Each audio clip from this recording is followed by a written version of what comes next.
video na ito ay para lamang sa mga taong may paniniwala sa espiritual na panggagamot, mga anting-anting at mga agimat. Lahat po ng mapapanood nyo sa video ay tunay at pawang katotohanan lamang. Good day mga kamigo. Today's video po ay may papakita tayong isang mga ingredients, no, sa pangpaswerte, lalo na sa business, ano ng halina ng mga customer, yan. Ito ay talagang masubok sa sa mga tindahan or mga businesses, or kung hindi naman sa paghahanap ng trabaho o ganyan. Ito yung isang sangkap, no, ng kasi itong nandito kasi sa loob klase-klaseng pangpaswerte ito na material, no, nasa loob. Ito yung tinatawag nila na sandugok.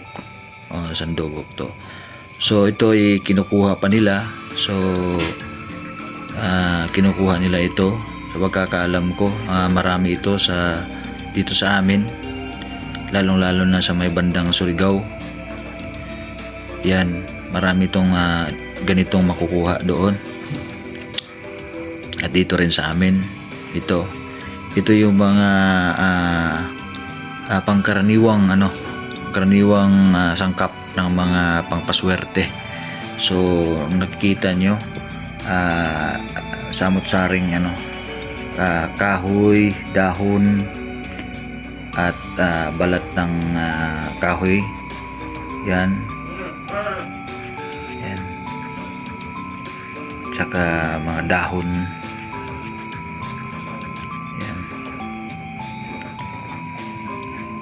Ito yung tinatawag nila na sandugok. So yan, ang gagawin natin dito is lalagyan lang natin ng ng mga buhay na salita. So ito ay sangkap material at i-upgrade ko siya. Lalagyan ko siya ng lalagyan ko siya ng mga buhay na salita para mas lalong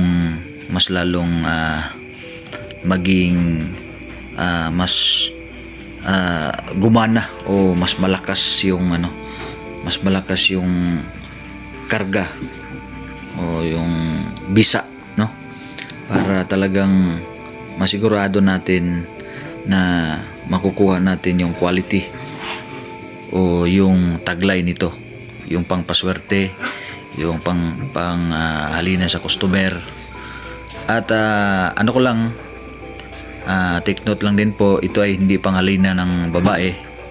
Ito ay para lamang sa yung pangkaibigan at panghalina ng business.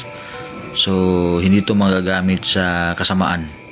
So ito ay lang naman, panghalina lang talaga sa business. Pero kapag may mga marurunong kasi, yung iba, ang ginagawa nila, hinaluan nila